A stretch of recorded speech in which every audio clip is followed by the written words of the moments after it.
Hi everyone, happy Sunday, happy chilly, windy return to winter weather.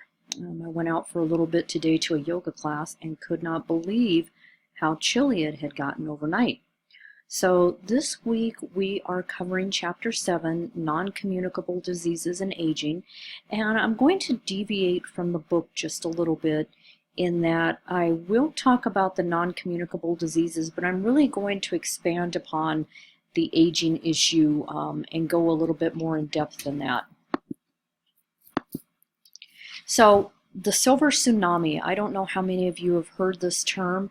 It is a term used to discuss the upcoming aging population. So those of us that were born from 1946 to 1964 are considered the baby boomers. And by the time I reach age 65, approximately 30% of the population will be 65 and older.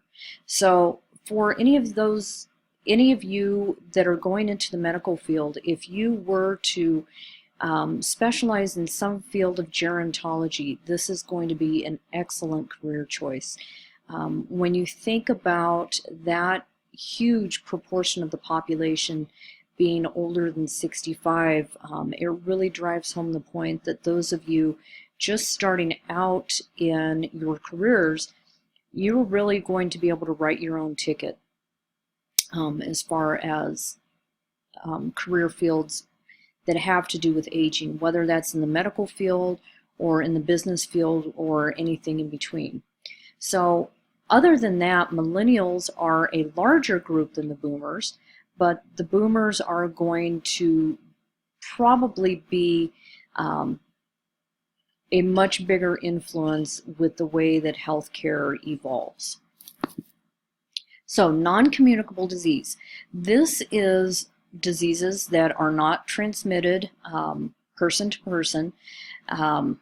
Things like hypertension, diabetes, cancer, asthma, cardiovascular disease, dementia, depression. So one of the things I like to point out, and you'll have to forgive me my huge passion for this subject, I do have a graduate certificate in gerontology, so I love discussing and studying older populations. So one of the things that I like to equate our bodies to is food, okay? We come with an expiration date, and unfortunately with that expiration date, just like we do, just like we see with a car, things are going to start to wear out. So unfortunately, many older adults will, as a result, develop one of these or more than one of these chronic diseases, as listed. So while we can say that this is certainly our fate as we age, we do have the ability, when we go back to our modifiable health behaviors and risk factors, we can avoid complications, perhaps delay the onset, or even reduce the severity of a particular disease by adopting a healthier lifestyle. Now, unfortunately, our healthcare system, the way it is currently and has been for many, many years, it is a reaction-based healthcare system rather than a prevention-based healthcare system. So this is something that I wish for. I would love to see this change and utilize more screenings to provide early detection. I think with screenings and early detection, we may see better outcomes. Also, I want you to ask yourselves, do you think implementing a screening program could decrease healthcare costs? I'm going to go out on a limb and say yes. I think they could significantly reduce healthcare costs if we catch things earlier rather than waiting until a disease is fully developed and symptomatic. So why do you think so many older adults are reluctant to participate in screenings and other precautions? I would love to hear your thoughts on this. So here's where I deviate from the text a little bit, because I know this doesn't really go into it Um, Again, huge passion of mine. So one of the things that I think is very relevant when we talk about the culture of health is we have to look at our particular culture and how we care for our older population. Unfortunately, the U.S. is not known for taking care of older adults. Simply not part of our culture. With careers and growing families, sometimes distance becomes an issue. I wanted to take a look at other cultures and just kind of discuss how they differ from our particular culture in the way that they treat or um, interact with their older population. So in the Chinese, Japanese, and Korean cultures, children actually care for their parents in old age. This is rooted in the Confucian principle, and even outside of the family, culture dictates that the elderly are to be treated with enormous respect, dignity, and esteem.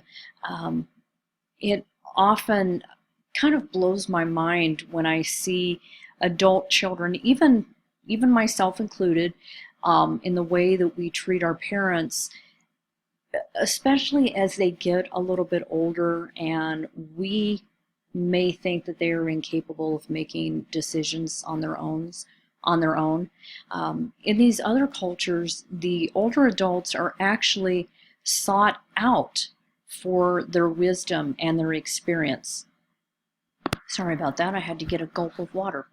So one of the things that happens in the Korean culture is that a 60th birthday is a cause for a huge celebration within that culture, because historically Korean elders would not make it to age 60.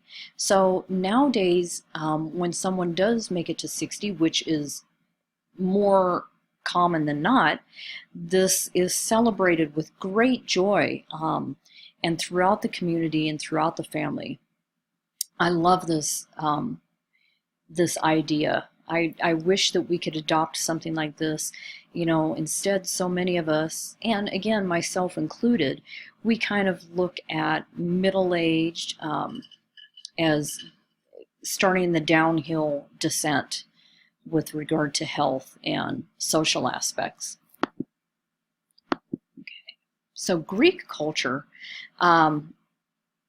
the stigma that we have around aging and death in the Western United States, or in the Western developing countries, does not hold true in Greece, and in Greek American culture.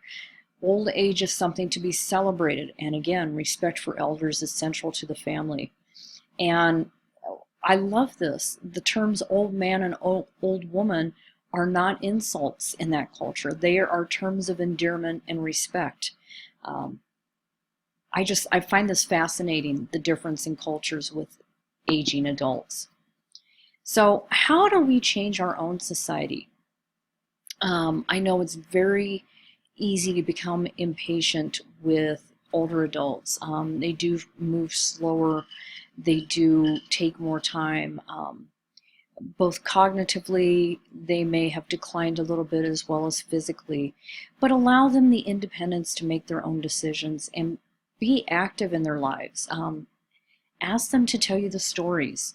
One of the things that I like to point out when I give this particular lecture is maintaining an older adult's dignity as perhaps they age or their health declines.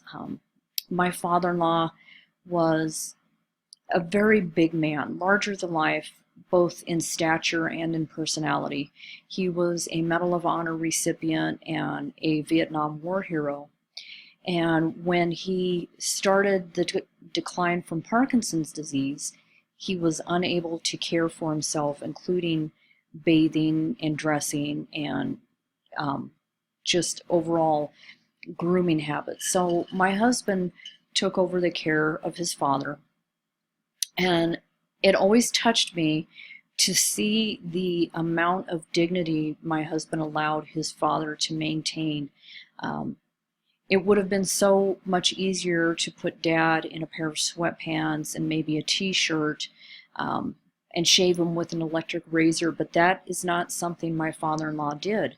When he was younger and healthier, he shaved with a straight razor every day. He always wore jeans that were pressed with a seam down the middle, and an ironed white shirt, and always had a clean handkerchief in his pocket. And so as he started his decline in health, my husband made sure to dress my father-in-law in those pressed jeans and that white shirt, made sure he had a clean hanky, shaved him with a straight razor, showered him every day. It's just an example of how it is so important to allow people of all ages and abilities to maintain their dignity. It's so important that we don't dismiss an older adult's feelings or thoughts or contributions to society. We really need to remember that inside every older adult is a young person. I don't know how many of you are non-traditional students in class, but I would be willing to bet that, you know, if we do have some non-traditional students, you've actually started seeing some of the changes that come with aging as well. And I always thought my father-in-law was funny when he would tell me, you know, I may be 80 years old, but inside I'm 25 and looking in the mirror and wondering what in the heck happened. So I think if we do our best to remember that, perhaps it will give us a little more patience, a little more understanding towards older adults, and allow us to help these older adults maintain their independence and be a part of their own decision-making process. So I would love to hear what you have to add, and I'm sorry that I've gone on and on about this. I will try to keep it down on subjects that I'm not as passionate about, but this one is a huge one for me, and I just think the book does a great job at talking about the non-communicable diseases, but I think in a global health aspect, we really have to dive a little bit deeper into the entire culture of older adults. So everyone have a great remainder of the weekend.